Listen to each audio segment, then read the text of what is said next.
Hi, and welcome to the World Networking Podcast. Today we have Jessica Bolmanski joining us to talk about her experiences with the food industry, her work in the lumber industry, and the mental health and educational realm of things.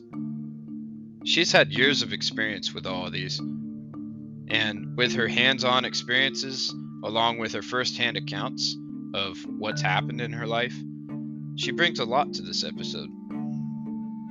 I know it's a little bit shorter than some of our others, but don't be mistaken. It's a wonderful show, and I think she brought a great example about what we need to acknowledge in the educational atmosphere and the conversation we need to be having about what students need to be learning and preparing themselves for the real world, such as credit, finances, things like that.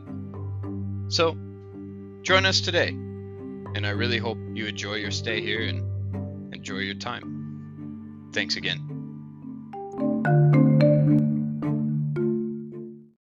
Welcome to the World Networking Podcast. Today we have Jessica Bolmanski here to introduce her side of things and her aspects to life that she's encountered.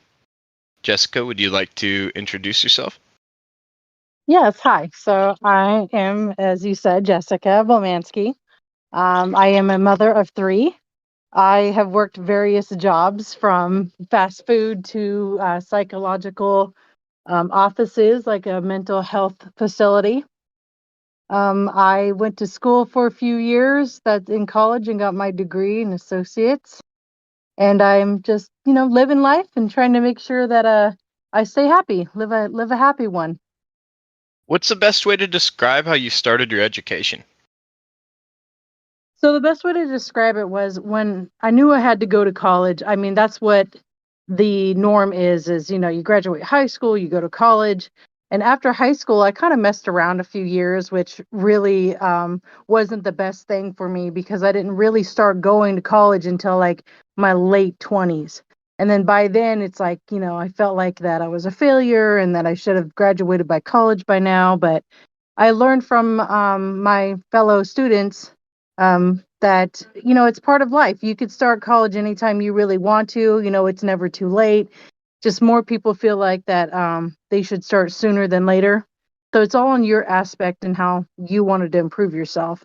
So what really got me into the degree I have, social and behavioral science, is that my dad had a lot of mental issues, psychological issues.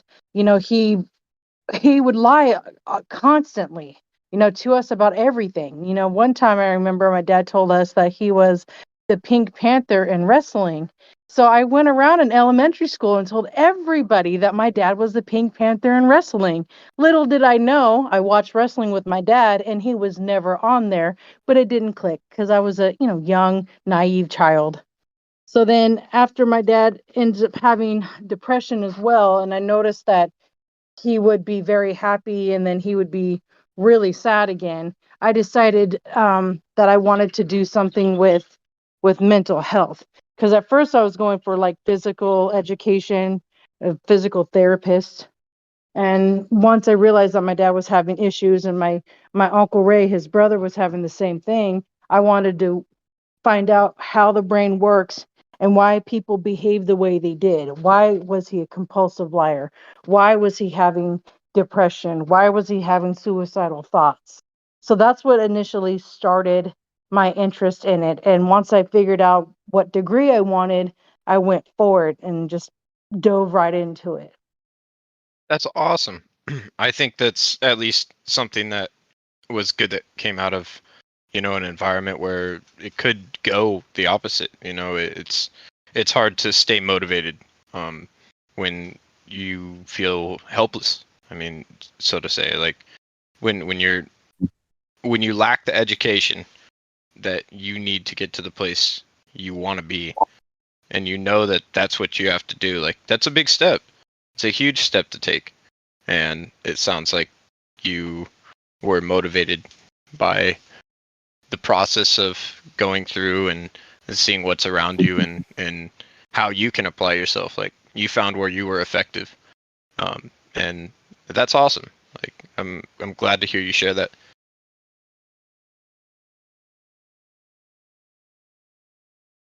Now, what's some fun facts about yourself?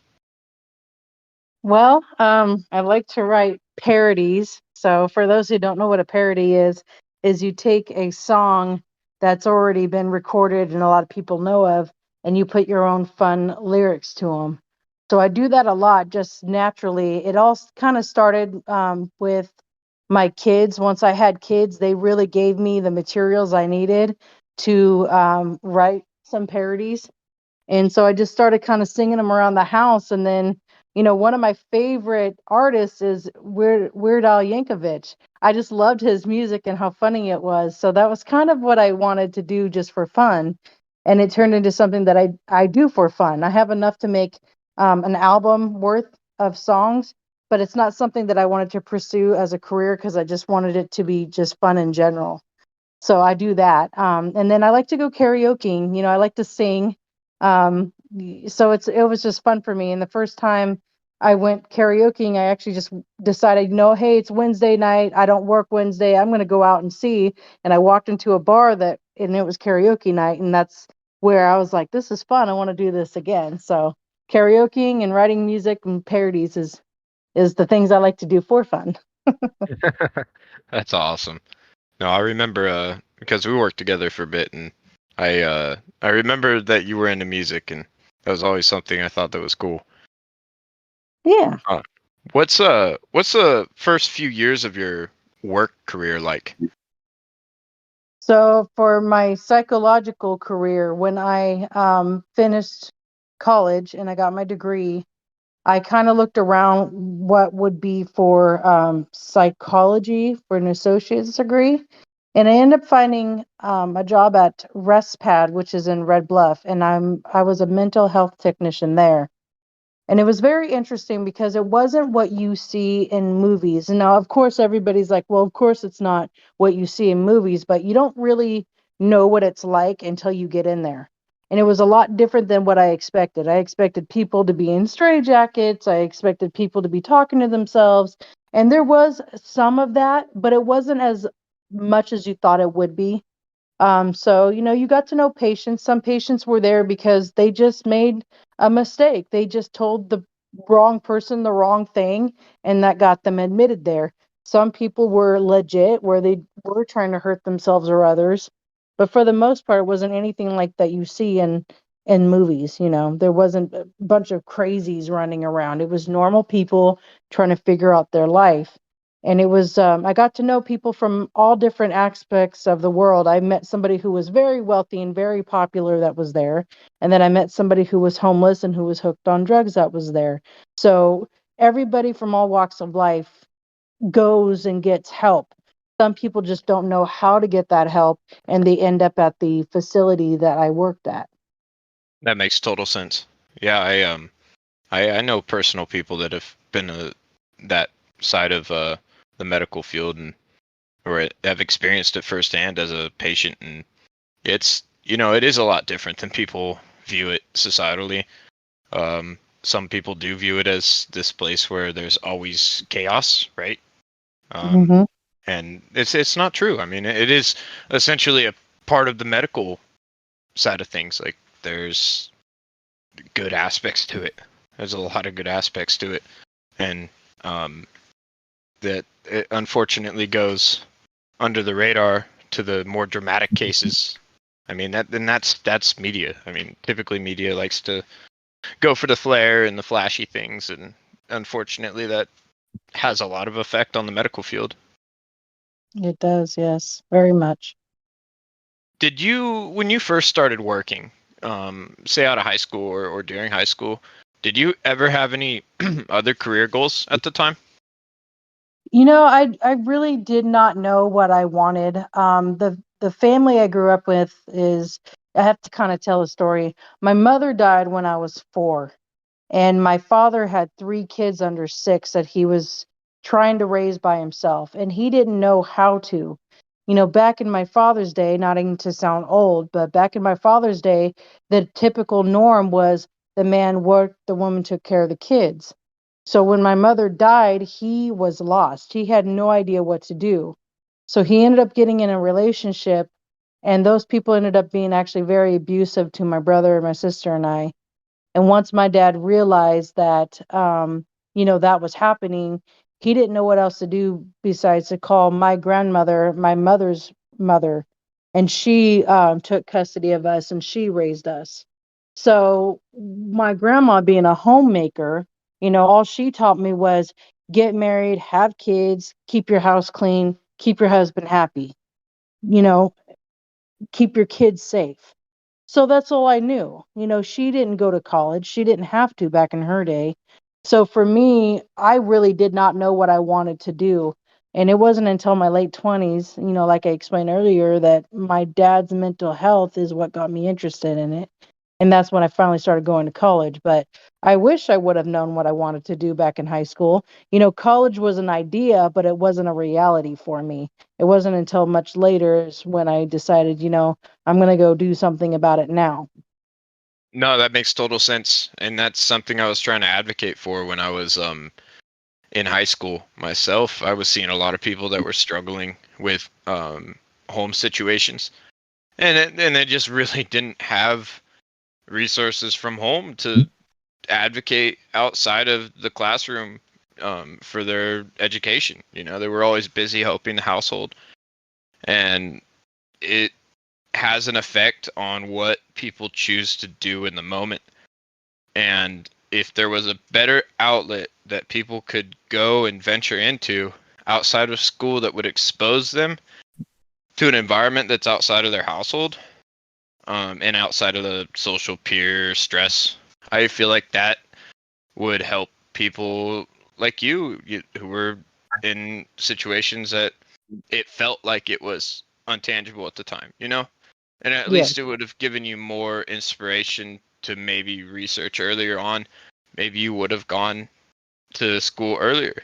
Um, and that's it's a lot of if and then maybe speculation, but it's not to argue or not to shun the fact that a lot of people were in similar situations and are still in similar situations, where it is very hard to express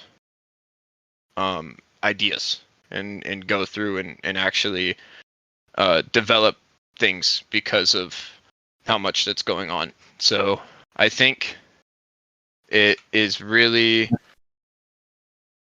good for people to keep the idea fresh, keep school as an idea all the time. Learning never really has a time limit. The right. development is arguably timed, I guess you could say, but we're always changing. Ourselves are always changing. I like to think that throughout my life, I want to learn. I don't want to stop learning at a point. Why would I want to stop learning? I feel like Right. that would be a foolish mistake. So it it it is something that everyone should hear. Like you always have potential. Doesn't matter your age. Absolutely. And I completely agree with that. I like to learn anything that I don't know, I want to know about. And I believe knowledge is power. And you could say, hey, I've learned about that, and I think it's very important to learn and keep learning. Absolutely. Absolutely. Now, moving forward, or back, so to speak, was your experience with the restaurant industry a positive or a negative one? Well, I would say it was positive. It's actually both, but I'd like to take the positive more than the negative. When I was a server, I met all different types of people from walks of life. People from all over the world. I even met famous people like George Jones. I met Alan Jackson, Faith Hill, Tim McGraw, the drummer of Megadeth. I mean, so I got to meet all these like, famous people per se, but I got to meet people who liked me so much that they decided that they wanted me and only me to serve them. It was fun learning how people are picky about their food or how they're not, what they liked and what they didn't like, because I know what I like certain things, I don't like certain things, but then you meet people who love certain things that you're like, I never thought of it that way, like dipping your cornbread in your milk, it's like you don't hear about that, for unless you're the one that does it or your family raised you on it. So I would say it was more of a positive thing. Of course, you get at every job, you get people that you don't get along with or you can't stand, but that's part of life right there. Doesn't matter where you're at, you're going to find somebody you don't get along with. You're going to find somebody that you can't stand, but you also got to learn how to work with them because it's your job to get along with them, not to fight with them. So in the end, when I look back at my serving days, restaurant industries, I would say it's more of a positive thing. I love people. I could talk to just about anybody and make friends with strangers. So I really enjoyed that part of my life. No, that's definitely one aspect I loved about the restaurant industry is developing relationships, one-on-ones, and it I mean I'm speaking from experience here. I'm sure you can agree, like it doesn't matter how much money that person has or who they are at the end of the day, like if you want to provide good service, like you're going to treat those people with respect. If they're in your establishment, you're there to help. Like you're there to serve. And that was always my favorite aspect was, you it's a place you're allowed to have the time to connect and show people like true hospitality, and Absolutely. it's positive. It really is. I do think the restaurant industry is a positive thing to experience. Everyone should try, if they're able to, at least in the service industry. Like it really changes your outlook on what it means to be part of a community, because you're actively in these people's life. That they're coming in at a maybe a vulnerable time of the day. They're trying to get their coffee, or they're hangry, and sometimes you got to take that step back and understand that you're them. We're Everyone's the same. Like as different as we are, we all get hungry. We all have Yep. our needs. So it's truly a essential part of the economy right there. So I Absolutely. appreciate you sharing that. Um, what was your experience in the lumber industry like? So when I first got hired there, I the pay was the big motivator for me to go there because they paid, decent amount of money. So once I started working there, it was like a whole new life. Like the smell reminded me of Home Depot because of all the lumber, but the working conditions are so different than what I expected. You're in this big metal building. So when it's like 104 degrees outside, it's like 114 inside. And all you've got is these big industrial fans. There's no air conditioning in there, because it's just a waste. It's going to go right out the big roll up doors because of the forklifts going in and out. So there was no air conditioning. And then during the winter, it was really cold. You had to move fast. You had to grade wood, which is, you flip wood over and you're looking for certain things that shouldn't be in there, like pitch or stain, depending on the order. But you had to move fast and you had to have so many units done at a certain time. I worked on the cut line, which was these huge belts that dropped wood down and to this table, and I had to quickly flip the wood over, look for any bowing or anything, put it on one side if it was bad, put it on the unit if it was good. That's actually where I met my fiance, was at the lumber mill in Red Bluff. And so that I couldn't take the heat, to be honest with you. The heat was just insane. I'm used to being outside during the summer, but I always had water that I could get in when I was cool. And this, I could not get cooled off. I had headaches all the time. It was a very hard working job. So, I ended up looking or finding another job that had to do with my degree after I quit the mental health facility. And my fiance, who's actually been there for 23 years, and I'm like, how did you do it? And he said, well, I didn't have a choice. He said I had a family and bills I had to pay, so it was either keep quitting and finding another job or just keep at it. And I'm like, man, I got to give him kudos because 23 years is a long time to go for it. That's But I not easy didn't. work. No, it is not. It is not easy work. It's freezing in the winter. It's super hot in the summer. But he made it to where, he found out his ways of staying cool and making it work. And um, I definitely love the experience I had. I now understand, where our wood comes from, how it's graded. because they went all over, different jobs, different aspects, different types of wood. So everything has its own guidelines of how to get it out and what to grade it as. So I've got mad respect for those people who have been there for a long time, because that is very, very hard work. And I definitely appreciate anybody who works in the mill. And again, I wouldn't have known that if I wouldn't have been in there to experience myself.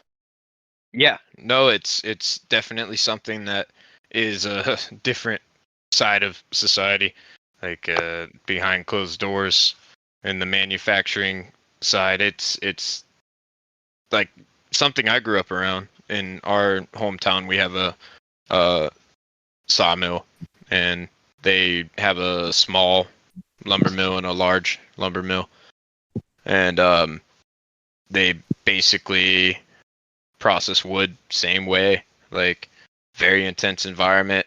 People have to be out there in winter conditions too, and I it's something that intimidates me, not being in it myself. Only hearing about it, it's like, gosh, who wants to work in that? Realistically, like it's it's intense, but you learn a lot, I'm sure, over the years, and it's something that you can be proud of, like because of how specialized the work is. Yeah, for sure. It's definitely for a certain type of breed of person, I would say. Oh, my grandpa was a millwright for 50 years in sawmills, and he actually was asked from all the way from LA to Washington all the time to come to their sawmills because he was so old. He knew how to do the old machinery, and he was like one of the only people alive that was able to show these guys how to do cuts.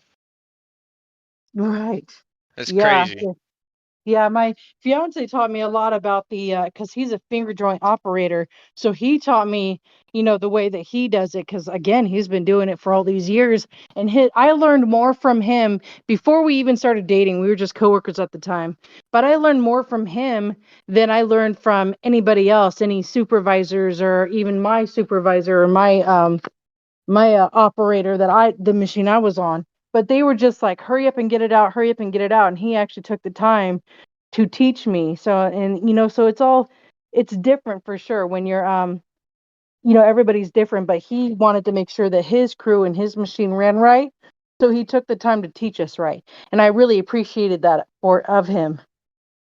Yeah, it's a really awesome thing to be able to connect like that, and it's definitely something you can only acquire through hard work.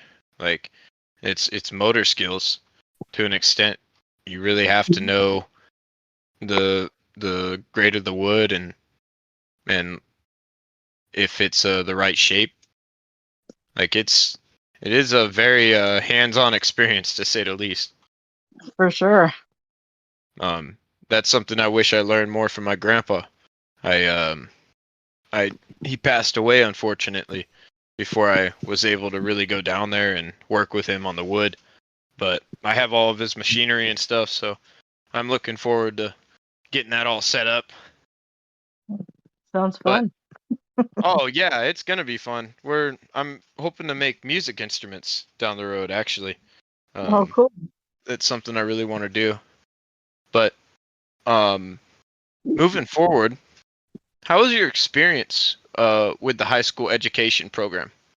Personally, like when you went through as a student, did you enjoy it? And as part of it now, what do you think? Well, so me personally, when I was going through high school, getting out of the house I lived in, me going to high school was my social time. Even though I really didn't, learn much per se, that was my time to be away from the house that I lived in. I grew up in the country out in Chico, and there was like not any neighbors around. I mean, my closest house was 5 acres away, which a lot of people are like, "Oh, that's not a lot." But if you actually stand on 5 acres, you're going to be like, "Actually, it's pretty good distance away." Um, but I feel I have my issues with the high school education system because I believe we're not teaching kids experiences that they deserve. One thing that I wish that we would have learned that was in a class was a financial class and a childcare class. I didn't know anything about like financially. I didn't know anything about credit cards and how to build your credit and how to save money and how to budget. They don't teach you that in school. They teach you, how to figure out algebra expressions, which some people are going to use as a career later down the road. But me personally, I didn't need that. That wasn't something I was going for. I wasn't going for some kind of mathematical job. So if I would have learned maybe financial responsibility, it would have been a lot different for me, I think, down the road, financially. And my daughter, she's about 15 now, and I'm actually going to get her a credit card on her 15th birthday, and I'm going to teach her how to do financial responsibility and show her that, hey, it's not about all just spending the money and then you're broke and then you're in debt and your credit goes bad. So I'm trying to teach her personally about that. But the high school, childcare should have been another thing they should have hit on. It should have been a mandatory class. This is what happens with children. This is what you do with kids. Now, there is no manual on raising kids. There's books out there, but there is no manual that you could follow by. Pretty much how you raise your kids is how you were taught. And unless you break that cycle, there's not going to be much um, difference experience for you unless you decide, like, my grandma yelled at me my whole entire life. I don't want to yell at my kids. And that's something that I had to work for to do. School did not teach me that. So I feel like that our high school system is not where it should be. And I feel like that has a lot to do with the government not trying to go into politics or anything like that. But, I do believe that we are made um, we are made to stay poor. We're taught to not be financially stable because credit card companies rely on that. They don't want us to pay off our credit card. They don't want us to have good credit. The more we owe them, the more money they're making off of the interest alone. So that's a few things that I feel should have been taught in high school that is not taught today. So that's something that I'm trying to teach my children. So when they're out on their own, they have an idea of what to do and they're not going to struggle like me and their dad did. Here I am 38 years old. I just got a credit card for the first time 2 years ago, and I'm just now getting good credit. And if I was taught that back in my high school days, I probably would have been just fine. But so I feel like that our educational system needs to be revamped. We need to relook at what we're teaching kids, what is important, what do they need to succeed. And some teachers are trying to teach the kids this, but that has a lot to do with the kids now. You asked me about how high school is now.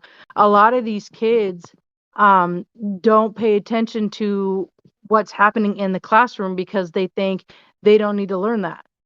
One teacher, his name is Scott Button. He's doing a great job. He's saying, hey, here's a credit card. This is what you do. Where do you get, screwed on? And it's interest. And he's teaching these kids, hey, you get this, pay this off, and you guys can be financially stable when you save. And, so he's trying to teach these kids the right way to do it. And, every kid's different. Some kids pay attention. Some kids are like, whatever, I don't need to listen to you. You're just a teacher. You don't know nothing.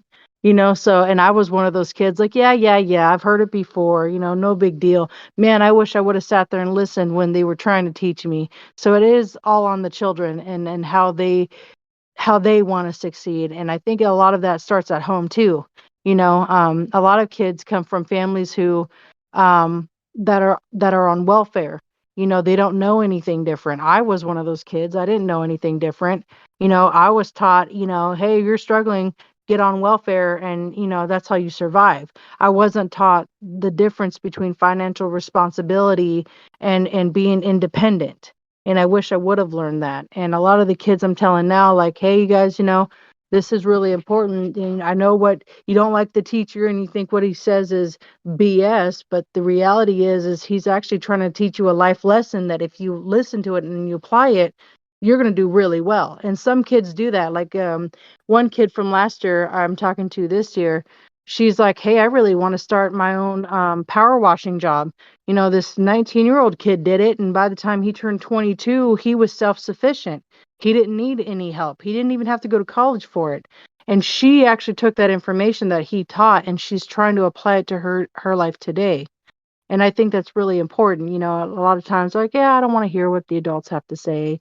They don't know nothing. Well, the funny thing is that we do know what we're talking about because we were that teenager that was like, yeah, yeah, yeah, I don't want to listen to you. And now we're like, no, listen to us. And we're in the kids' spot, or, the kids are in our spot where we were. Where, oh, the old people don't know what they're talking about. But it's just for something we're trying to teach them. So life experience in high school is, I think, a little different, but it's the same too, if that makes any sense. No, absolutely. I mean, even just touching back on the credit, I personally am just now starting to build mine this year. I'm really behind on the curve, but also same thing. I didn't really have a direct credit class, or a financial class I ever remember seeing that I had access to outside of high school. Like Uh-huh. I could go to college, but the thing is, with college, they lock you into 10 credits as a high school student. I had to fight to get 11 credits um, Uh-huh. to do it while I was in high school. And that frustrated me. I'm like, that's where I felt like the educational system was set up to fail, or to slow people down, um, Uh-huh. just enough to where they had to stretch out the education. They had to take another year to pay the tuition or get the supplies, and I understand. Like people, these obviously teaching faculty and such, they have jobs. Need um they need an income, obviously. But there are a lot of situations where kids just don't have the resources necessary to get to that step right away, and they have to take loans. And so knowing credit is essential. It's very essential. So That's I agree with you wholeheartedly. I think there's aspects that could be improved, and a lot of that is just generally exposing kids to more realistic ideas. Like it's okay to have dreams. It's okay to think big, but you have to think small to get to the big. And these little steps do matter. absolutely.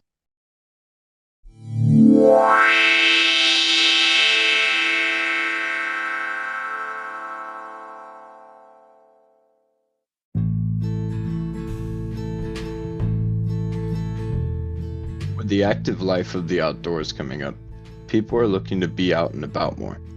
Sasquatch Farms CBD brings organically grown products in the Sierra Nevadas from the soil to the people. Farmer John has worked on green projects on the farm since 2013. He looks forward to providing you with the highest quality soaps, salves, CBD tinctures, pre-rolls, along with some other fresh products. It takes a community in farming to survive, so any efforts made to support our farmers in the world helps to support our society as a whole. So remember, if you can't catch him out on the farmers market, catch him online at SasquatchFarmsCBD.com. That's SasquatchFarmsCBD.com. Thank you. Now back to the show.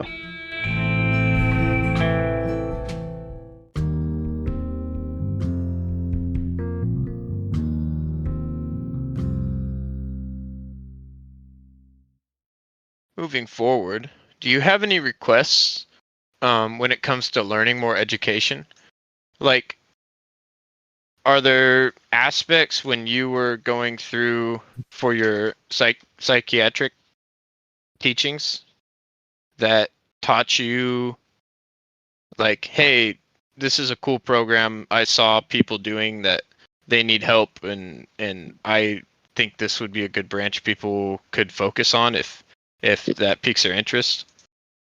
Yeah, so a lot of the things I realized when I worked at the psychiatric facility was one thing that we were taught was to teach our clients coping skills. A lot of the times is a lot of people don't realize that there is ways to relieve your stress or your frustration. So one thing that we was taught is, coping skills. How do you, when you're stressed out and you're at the max and you're about ready to pop, what do you do? Well, a lot of people don't know how to relieve their stress that way. So then they end up essentially blowing up. Like a shook up soda bottle, you release the cap and it's just all over the place. So coping skills is something that I think that should be taught in schools. And that's what I'm teaching some of these kids. Like, some of the kids do have behavioral problems. And I said, hey, like, let's take a break. Let's, take 5 minutes, to look back.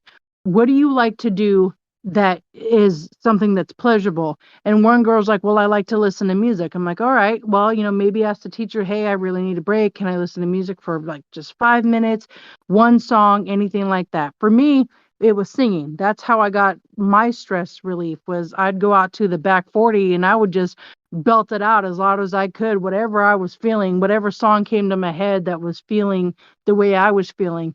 And afterward, I felt better. Another thing that I did, a coping skill, and I didn't even realize for myself that I was applying a coping skill, was running. If I was extremely frustrated or upset, I would run as fast and as hard as I can until I felt like I couldn't do it anymore. Then I would sit on the side of the road and wait until I caught my breath and I felt better. And then I would walk back home and I would be relieved of the stress that I was feeling. And I think one of the things that we struggle with is to remember, hey, these teenage kids, all aspects of life, some kid might come in, smelling like garbage, but it's not because that he doesn't take a shower. It might he doesn't have, a bathroom to wash himself with. He might not have a laundry facility to wash his clothes with. So at the school that we do have wash machine and dryers if kids really need them. But the problem is a lot of these kids are afraid to tell us because they're embarrassed that they need stuff. One of the things we have at our school is a clothes closet, as what it's called.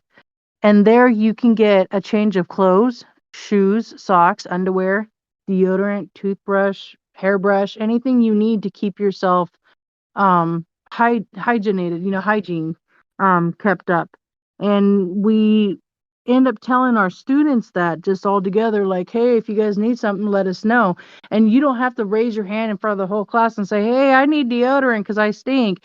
You can just come to us and be like, hey, I really need to take a shower. Well, we do have showers that are in the gym, and we'll walk you to the gym, let you take your shower, and then get a change of clothes and go from there. But I think a lot of these students feel like they're on their own, that nobody understands what they're going through, and they don't get the support they need at home. So they have this in their mind that all adults are that way too. Well, they're not going to help me. They don't understand what I'm going through. And that's why I connect with kids so well, because I told kids, hey, I understand what you've been through. I've been there. I've been that kid that got beat up at home and sent to school. I've been that kid where, I was starving. I didn't have any food, and the only food I got was when I went to school for lunch. And I think that a lot of the problem is these kids don't know that there's resources out there for them. And I think that the educational system should elaborate more on that. So with my school that I work at right now, we do tell the kids, hey, there is a support system here.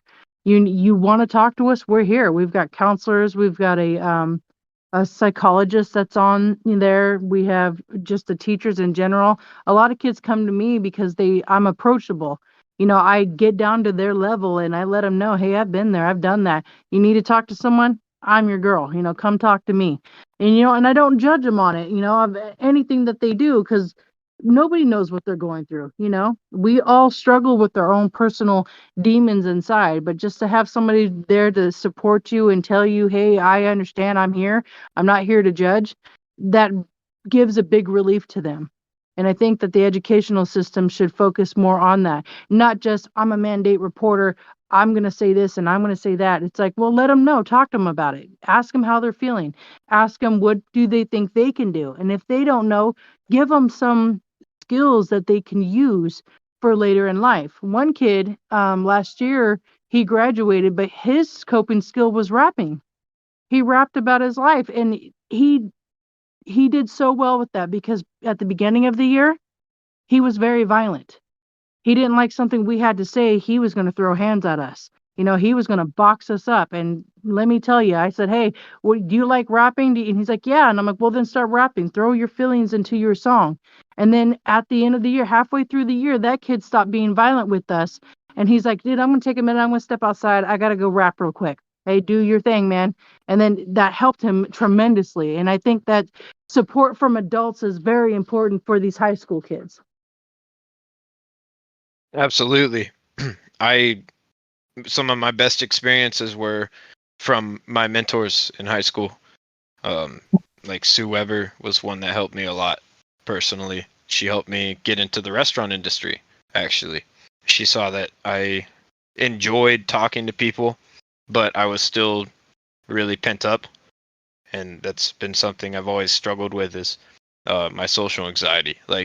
And I actually cope through singing. I love to sing. Like I'll drive and sing all the time, but when it comes to being with people in a car, I can't. Like I'm shy. And I've always been that way. And it's something I just acknowledge, and I realize my personality type is very deep. Like it's not. It's complicated to understand where my emotion comes from, but I do my best to separate from my work stress and my life stress, and that's something I'm learning as I get older to do more. Before it's like oh, I'll vent, oh, I'm frustrated, we're all frustrated, we're all broke, and when you get broke people together, they do broke people things and drink and like it habits that form that aren't necessarily positive because you're not necessarily in a state of mind where you feel like you're winning.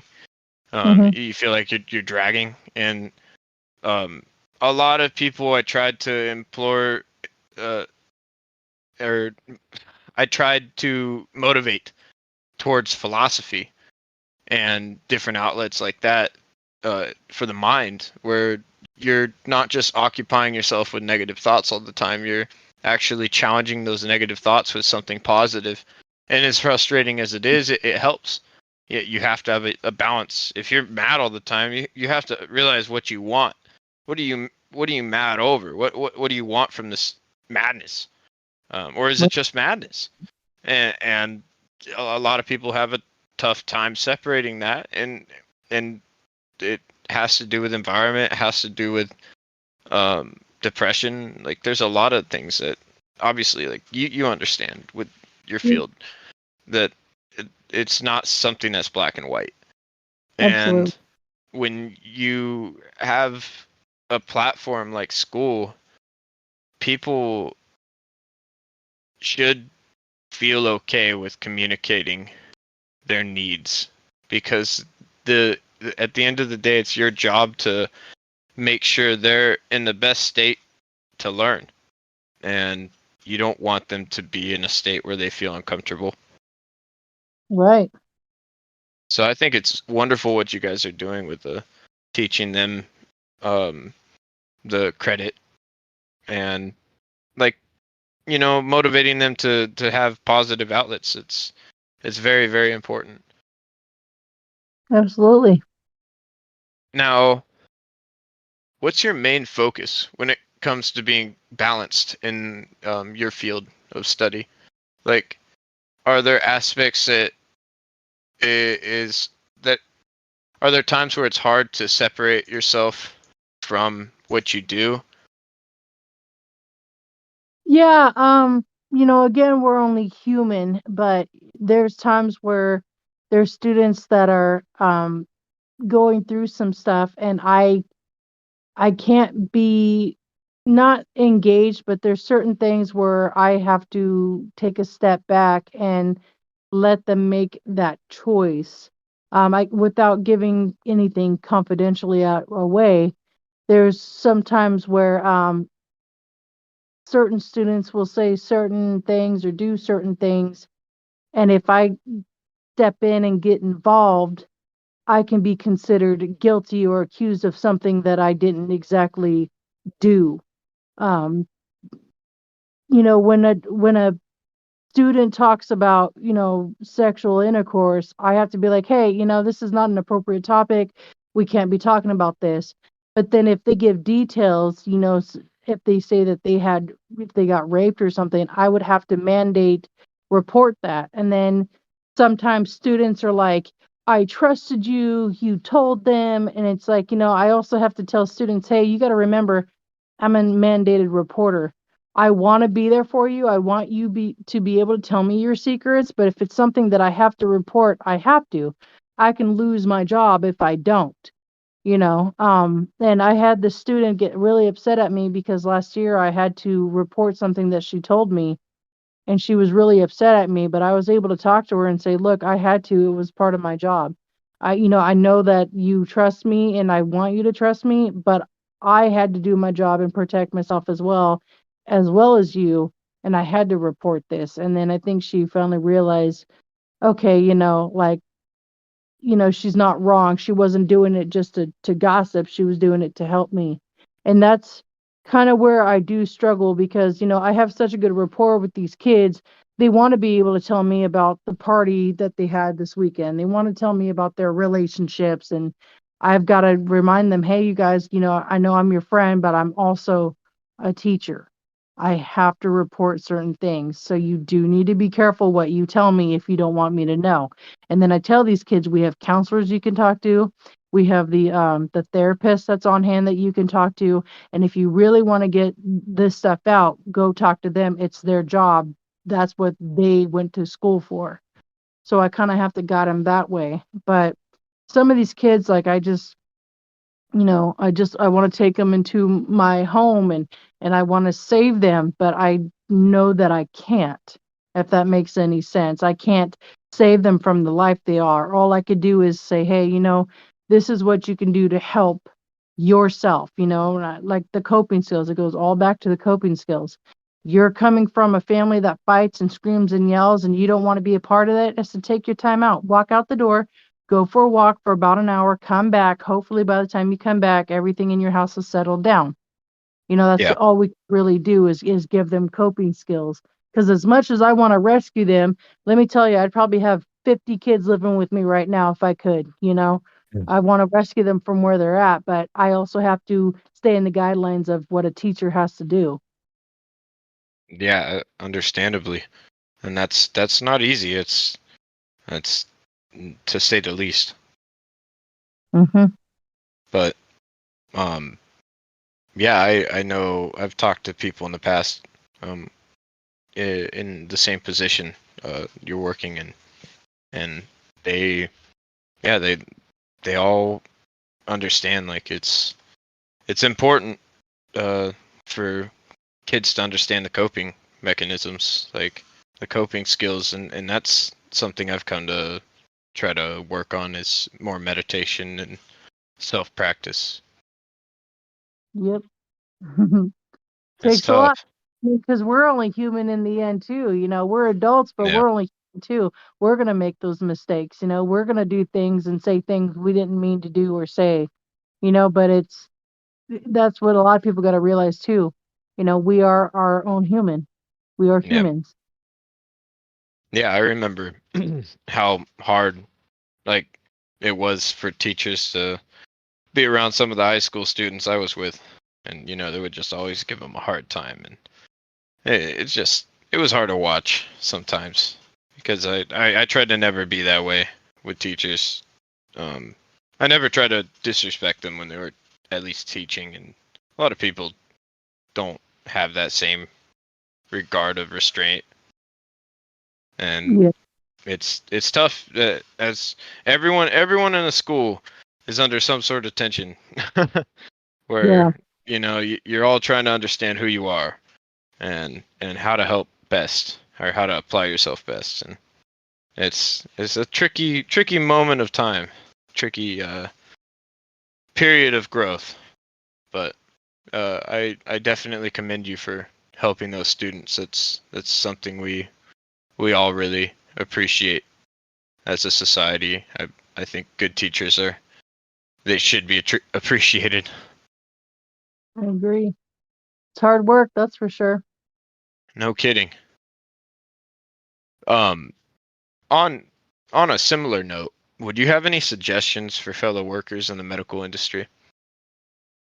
Well, one thing I would suggest is don't take anything to heart, especially if you work in like a mental health facility. Some kids, or some people, not even just kids, because there's youth and adults that go into those, but they'll say things to you that really just gets to you.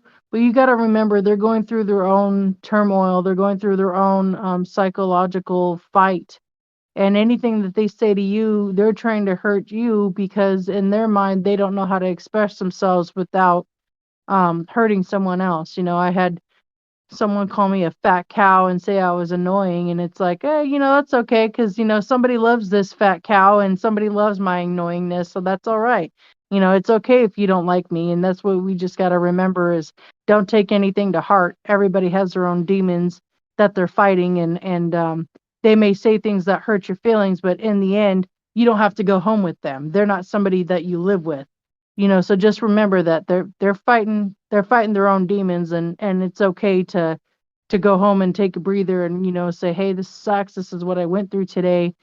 But they're dealing with something that you don't know about. You may think but you don't. So just don't take anything to heart that you see or hear. No, that's a very good suggestion to provide. I'd agree. That's that's something that people do. I mean, bullying is a very common case, and it's typically an outlet of emotional stress. Mm-hmm. Are there any lifestyle tips you may have for others working through either the educational or the hands-on aspect to it? Well, lifestyle tips. So, separate work from home for sure. Don't bring your troubles from home to work. Don't bring your troubles from work to home. Being an educator too, also, like, you have to have a certain standard. Um, like, it's hard to sometimes hold your composure, especially like I'm a hothead when it comes to driving, and I want to flip the other drivers off and cuss at them. But I still got to remember too that my students might be the ones driving next to me. They might be the ones that cut me off. So you got to kind of separate your home and your work life um, at a time, but also remember too that if you're in the educational field, you're being watched outside of work too. It's not just what you do at work. I mean, anything that I put on my social media, I've got to be careful for, because if my boss sees it and says, hey, this isn't appropriate, I could get fired for it potentially, and a lot of people are like, there's a lot of there's a line that's drawn there, and a lot of people are like, well, it's your personal life that shouldn't matter. But I'm like, well, yeah, too, but you're also an educator as well, and these students see you outside of school, so you also got to hold your composure as well. So my social media, unless you're my personal friend, you're not going to see some of the stuff that I put on there. Like, I don't put my political views publicly. It's only for like my friends. I'm not going to put a party that I went to on my social media. So you definitely got to learn to separate it and keep it private. One thing that I would give a suggestion for is don't friend your coworkers on your social media. And the reason why is because even though they may be your friend at work, they can also go and tell your boss about stuff that you have on there and then get you fired. Um, a lot of people will smile in your face, but then as soon as you turn around, they'll stab you in the back. And so I don't actually have any personal friends at my jobs. I get along with my coworkers. I talk to them. I have lunch with them. But my social media accounts is completely private for those people who are my personal friends, not for my coworkers. And that's where um, I separate my educational life, my work life from my home life. Yeah, it's an important aspect, especially in today's society with everyone has eyes, everyone has access equally to the internet. So taking steps to be respectful of that, and even other people, that if you have the name of a company on your back and you're partying on the weekends and getting blacked out drunk, Mhm. it's not a good look when it comes to uh your employers seeing that. So, and some people don't understand that. It's important. It's a really important thing to keep in mind. Absolutely. So well said. Um, so what keeps you motivated and engaged with the work you do on a regular basis? Well, I get along with the kids really well. So what really keeps me motivated is having a good rapport with those kids. And you don't have to be one of those people that tell the kids the secrets or do something you're not supposed to that'll get you fired. You could be one of those kids that it's like, hey, look, I understand. I was in high school too. I didn't want to be here either. But unfortunately, we're here. So let's make the most of it and get this done. You want the time to go fast? Well, do some work and it'll go fast. Not only that, with my students, I also am one of those teachers that I have candy and gum for the kids too. And a lot of kids know I have it, and they're like, "Hey, can I have some gum?" And I was like, "Well, did you do your paperwork today?" No. Okay, well, show it to me when it's done, and I'll give you that. And you'd be surprised. Most of the time, those kids are like, they'll rush to get it done. Hey, I got it done just for a piece of gum, and that's what motivates me. I have such a good rapport with these kids that I have a lot of personal handshakes that I do with these kids. I walk through the hallway and it's like, hey, Miss Jessica, hey, oh my gosh, we love you, we miss you. And I'm like, I love you guys too. Get to class, don't be late. So, um, yeah, and I just enjoy these kids because I get on the personal level with them and I relate to them and just say, hey, you guys may think I'm old, but trust me, I was 15, 18 years ago. That wasn't that long ago. I know what you guys are going through, and a lot of them laugh about it because I've been there, I've done that, and I share some of the stuff I did. Hey, I ditched school before too. I was like that, but man, let me tell you, it's a lot different in my day than it is yours, and they get a thrill out of being able to relate to them. Yeah, it's important to have those connections.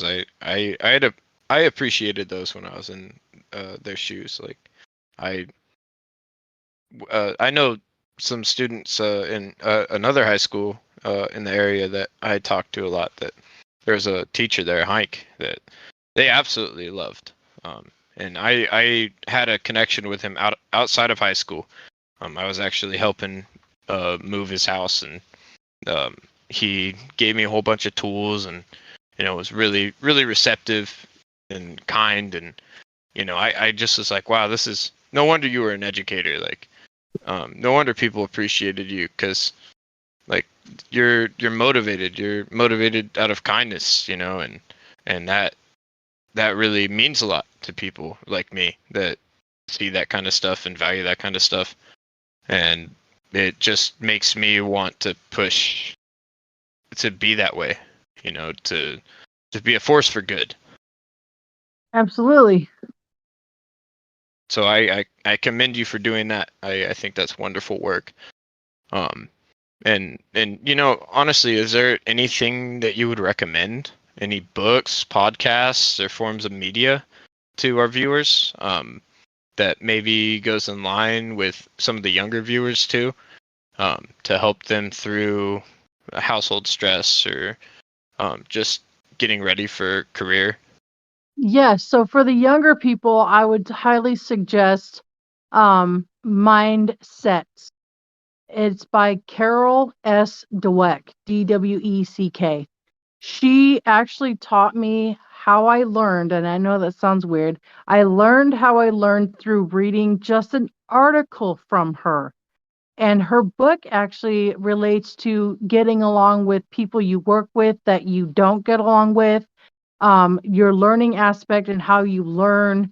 It's all about mindsets, like a lot of people are like, oh, well, if you could do it, then you can do it. Read her article because she teaches you ways to learn how to deal with all that. So, you don't even have to be young to read this book either.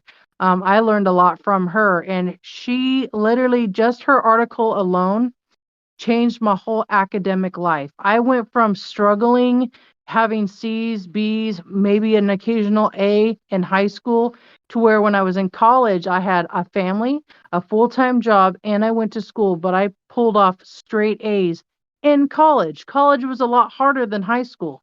Just by reading her article alone taught me a lot about that. And then for the adults, if you're struggling with having teenagers, even younger kids, with their misbehaving, a book that I read that helped me out a lot, especially with my 24-year-old son now, when he was younger, I read a book called Positive Discipline by Jane Nelson. And she actually touches on, um, you know, the positive discipline things with the kids. And, a lot of people are like, you're grounded, give me your phone, and just lecture, lecture, lecture, lecture. Your kids aren't going to listen. They stopped listening about 5 seconds ago. So what you could do is, for an example, she said that one of the kids that she had kept forgetting her shoes. She'd have to go back home and grab her kids' shoes, take them back to the school. So she finally was like, I'm not doing this anymore. You got your sandals, that's what you're going to have to do. It's raining, my feet are cold. Well, you're going to have to learn. It's called consequences for your actions. You're not going to remember your shoes. It looks like to me you're going to have to be wearing sandals when it's raining and cold. Guess what that kid did? That kid remembered their shoes from now on. Things like that. So I would definitely read those two books. I mean, the mindsets could be for young kids and adults, and then the discipline, positive discipline, for adults that are struggling with kids that are misbehaving. And I could testify that book helped me with my oldest son when he was 8. He would get in a lot of trouble at school. I started applying what she taught in that book, and he came to me like a magnet. I mean, that kid wanted to spend time with me. He responded to me better. I could get him to do his work in school when nobody else could. And even his teachers were like, what did you do? His attitude is so different. And it was all because I read those books.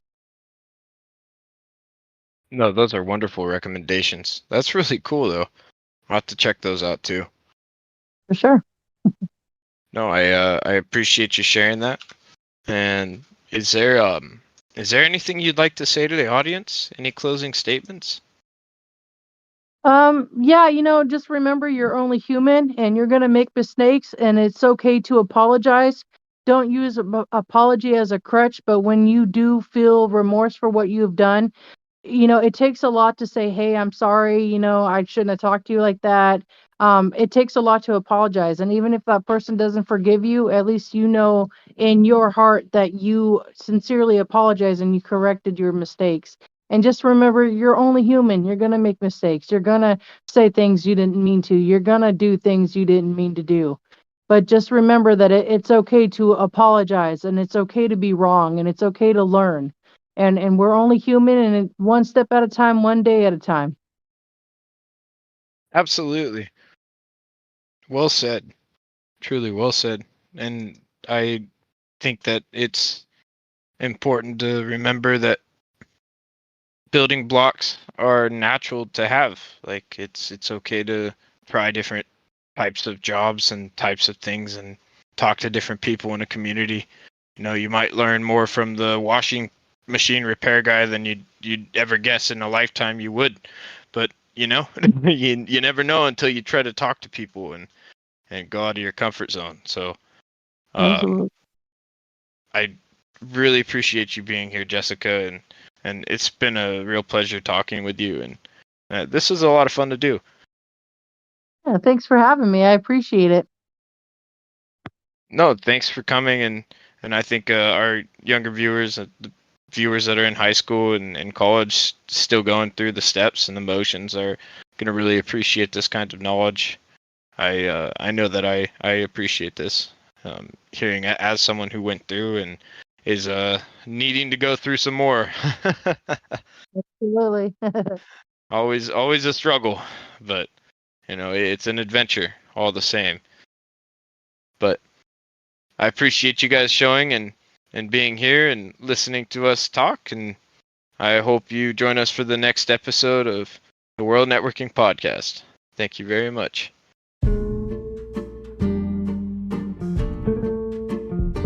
I really appreciate you guys stopping by to hear our episode today. It's been a wonderful time recording this with Jessica, and I really think that we covered a lot, even though it was shorter. I'm sorry for the delay in the time between our last episode and today.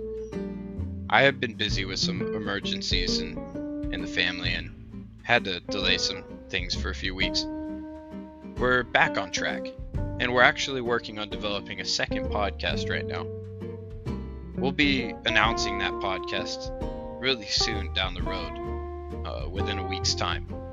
And I'll be releasing some information through this show and through our Discord as well, if you're following through there. Thanks again for stopping by, and I really want to shout out Jessica for taking the time to inform us on what it's like and her experiences through these different things. It's always a pleasure getting to know people through the show, and having the time to discuss an open platform is really something I've grown to enjoy. So I appreciate you guys tuning in, and until next time, this has been the World Networking Podcast, signing out.